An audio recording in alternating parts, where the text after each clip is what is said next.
I wanted to make this video in time for Halloween, but oh well, I guess. I think November would be a fun vibe for this video. But like, in general, I think this band would have been best for Halloween because, well, it's the people who made Twist that I'm doing this video on. Are you ready? Korn was formed in 1993 in Bakersfield, California, featuring Jonathan Davis on vocals, James Schaefer and Brian Welch, aka Monkey and Head, respectively, on guitars, Reginald Arvizu, aka Fieldy, although he is currently on hiatus, and David Silveria on drums, now replaced by Ray Luzier. The band is considered by many people to be as the gods of the nu metal genre, as they pretty much influenced and helped popularize it in the late 90s and early 2000s. Korn's discography is pretty weird to say the least, so I know I'm gonna get some flack for this video. Please make sure to like and subscribe and do all that other shit that YouTubers tell you to do, because it really does help out the channel, because these are really time consuming to make otherwise. But anyway, here's a pick that I'm pretty sure most of us can agree on. You saw this coming. I feel like this album could have worked in some way, considering a lot of Korn has a lot of hip-hop roots in their element, as a lot of nu metal does. But goddamn, the production on this thing is just really terrible on this thing. The dynamics on the album are really unbalanced, as I really can't hear the actual band, except for Jonathan Davis, obviously. The more dubstep elements on this album really overpower the actual band, as I can barely hear them. Even though I haven't been talking about the songs themselves, they're not good. Most of the lyrics just fall under that usual Korn style of "grr, I'm a toughie" type lyrics, but it just feels so forced on this album.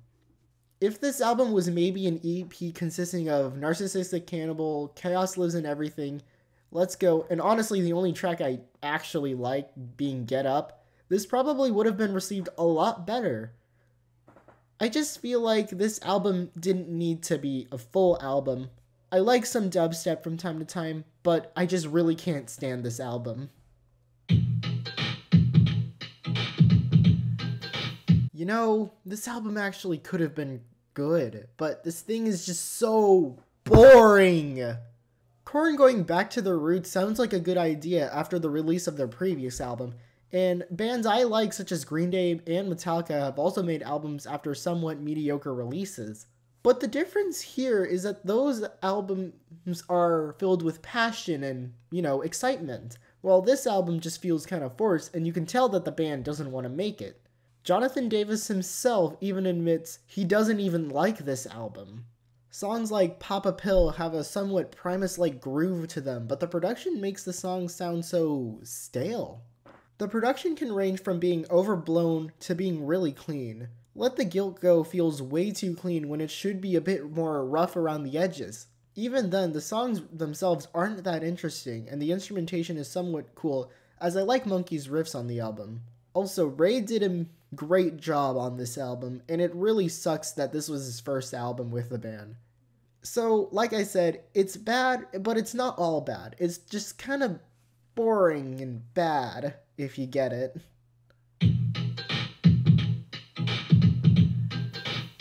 And now, to complete my Triforce of Suckage for Korn.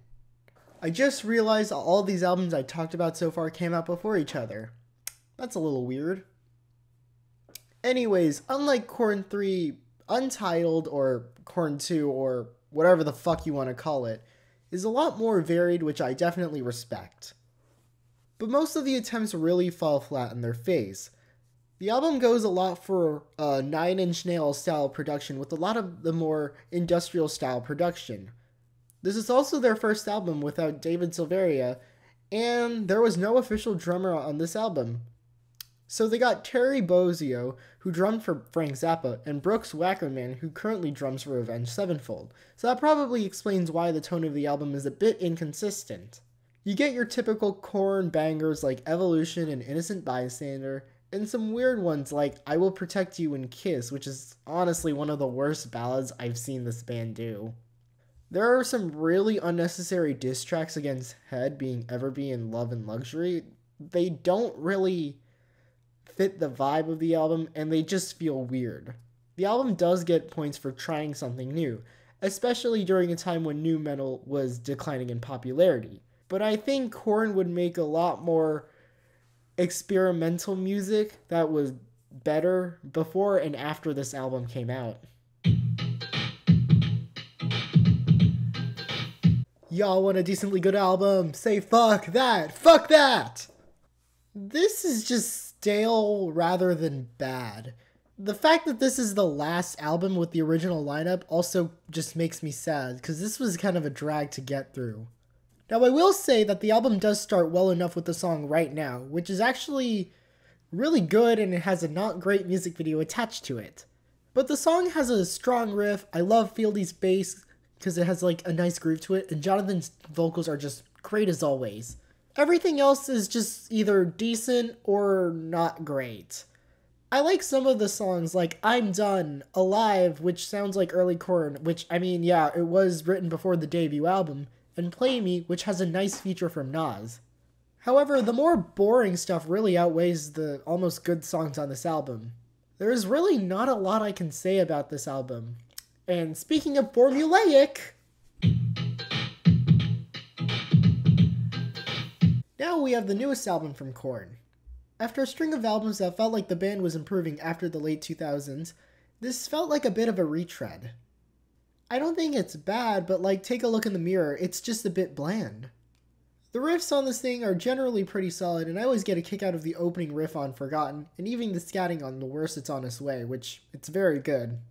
Also, I feel like I'm probably the only person that really likes Start the Healing. It's such a great chorus, and I really like this song as well. But like I said, it's a bit on the bland side. But I couldn't complain more about this thing because it's like 30 minutes long, so it's really not a lot to get through. It's not necessarily bad, but I wouldn't say it's good as well.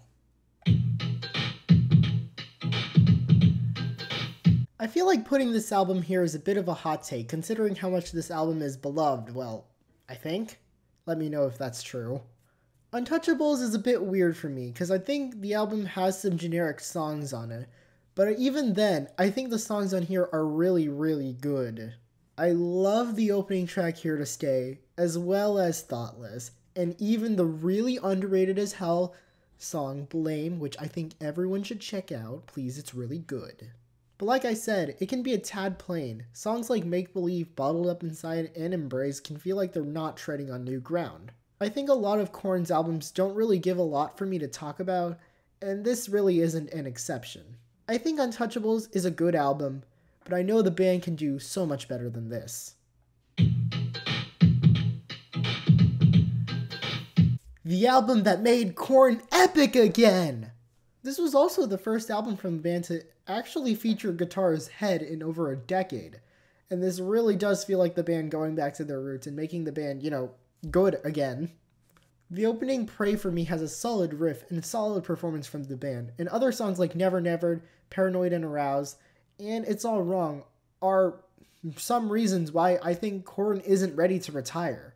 The album does fall into many of the same holes that a lot of the other albums fall into, and that's really sounding similar to each other.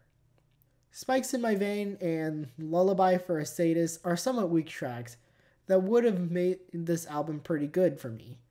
I am glad this album was made, as it showed the band reuniting with Head, and even coming back and making a solid-ass album. The fact that this album could have been great makes me kind of a little bit sad. The production of the albums with the original lineup are always great, and this is no exception. Songs like Chi and Mr. Rogers and How Stupid As It Sounds, Adidas are fantastic songs, and the majority of the other songs are good as well. However, this thing can get really weird, but not in an endearing way. The interlude moments such as Porno Creep and the dumb cover of War's Lowrider feel pointless. The fact that there are two covers, being Lowrider and Ice Cube's Wicked, featuring Chinos from Deftones, completely uncensored, on a 48-minute album really feels like they were kind of throwing shit on the wall and seeing what stuck, and I don't think some of it did. I mean, hey, some of the weirdness of the album really feels intentional at times. I mean, Twist is literally just 48 seconds of Jonathan Davis scatting over the band playing a relatively simple groove over it, it became a meme for a reason. This album is good overall, but knowing some of the things could have been fixed, it does feel like a bit of a letdown. If the paradigm shift could get Korn back into their groove, the Serenity of Suffering is them owning their groove again. This album is kick-ass in the best way possible. I think the band is more focused than before. Songs like Rotting in Vain show Korn doing what they do best, being Korn. The grooves on Insane and Please Come For Me sound like they came straight out of the debut album, or even Follow the Leader. While the album is good, songs like Black as a Soul and Die Yet Another Night could have been better, but I think they're fine enough on their own. Also, I really love the Corey Taylor cameo on A Different World. Although I do wish this came out in like 2002 on Untouchables when it would have been Iowa era Slipknot, as Corey Taylor spits out a fucking killer guest verse. But other than that, this thing is a good comeback album for the band, nothing else. That's really it, I guess. So Jonathan Davis was going through a lot during the making of this album. His wife and mother tragically passed away, and this obviously took a big toll on Davis's mental health. But despite all of that, I actually think this album is pretty good. This basically is the modern day equivalent of Issues, as both are emotional roller coasters for the band and for the listener at large. However, I feel like this album is trying to be Issues Part 2 at points, rather than trying to stand out in its own way. I love songs like Finally Free and Idiosyncrasy, as both of them really have that much darkness into it that felt somewhat absent in the later Korn albums. The Darkness is Revealing is the best song this band released in the 2010s, as it shows Jonathan just showing all of his emotions up front and forcing you to listen to them. I'm not really a big fan of the interlude type moments that show up from time to time, as I feel like they drag the pace of the album just a bit. The beginning one is fine, as I think it perfectly segues into the album's themes. If you think Korn is dead and all, or possibly are interested in seeing what they're doing, just throw this album on. It definitely is their best work as of late, and it will probably still be one of my favorites. It feels really weird that this album is so high up on the list considering it pretty much shat all over the other headless albums. This album was produced by Atticus Ross and The Matrix, a group known for writing a lot of pop hits for Hilary Duff, Liz Phair, and Avril Lavigne, and somehow I think this album works really well. The first track, Twisted Transistor, may sound odd at first, but for me, the catchiness of the song reels me back every time I hear it. The album has many bangers on this thing, from the angriness of Politics and Hypocrites to the unstable Throw Me Away, the anthemic Coming Undone, and the emotional Tearjerker. I think the different styles on this album really work well, and it helps keep things feeling fresh. The album is just so fun and playful, which is another reason why I really think this album just feels so unique in their discography. If you want to get into Korn without all of the depressing stuff on full display, this album is definitely for you. Yeah, I like this album.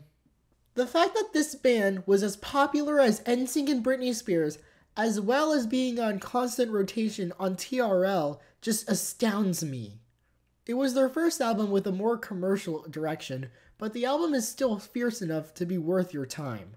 I mean, this is the song with Freak on a Leash, one of the most iconic nu metal songs of all time. From the somewhat mellow verses to the chorus and that awesome bridge, it's iconic for a reason. Even the other songs like Got the Life stand out in their own way with the more disco-inspired grooves. The more morbid songs such as Pretty and Justin still show that the band still has some edge to them over your average band. I think that the album has a problem with sounding dated in a way, but simultaneously has aged surprisingly well. One thing I admire about this album is some of the collaborations on this thing. I know it's hated, but I actually really love Children of the Corn with Ice Cube, Camel Toes with Trey Hardson, and the cover of Eric on My Eye featuring Cheech Martin from Cheech and Chong. And oh, how could I forget about All in the Family, the rap battle between Jonathan Davis and Fred Durst from fucking Limp Bizkit. You can imagine how it sounds. I mean, Davis literally called this the worst Korn song. This album is a bit rocky in places, but I still love this album. One of a few pretty good nu metal albums from the very late 90s. Check it out if you're curious.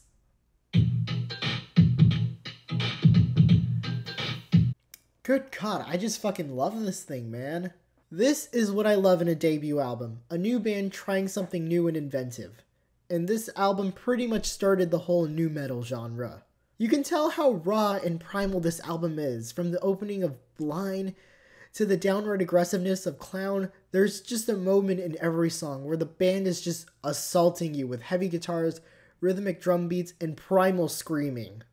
The production of the album really helps sell the whole vibe of trying to be as aggressive as possible, with songs like Need To and F-Slur showcasing how the band uses their anger to really help convey emotions in a very real manner. Sometimes the emotion doesn't even need to be there on a song like Ball Tongue, which just has a lot of scatting, but you still feel the passion the band puts into their performance.